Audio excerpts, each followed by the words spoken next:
ең бастысы, жаңағыда мен айтқандай, қоғамдық пікірдің бағыты өзегі өзгерген сияқты. Біздің қоғам өзінің болашағына басқаша қарай бастады.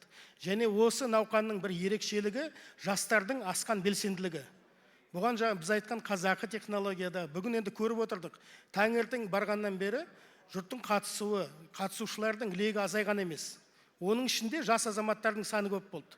Осыған дейін айтып келетінбіз, жастар саясатқа немқұрайлы қарайды. Жастар саясатқа араласпайды. Тіпті мінекей бүгінгі залдың өзі де көп нәрсені аңғартып отыр ғой. Сол себепті мен айтып отырмын, енді шынымен де біз жақсы бір саяси мәдениетке қол жеткізе бастаған сияқтымыз. Осыдан ажырамауымыз керек, осыдан айырылмауымыз керек, және мүмкіндігінше осы жастардың, енді байқасаңыз, кешелі бері президентіміз өзінің бүкіл сөздерінде жастарға өзін бағыттап жатыр сөздерін.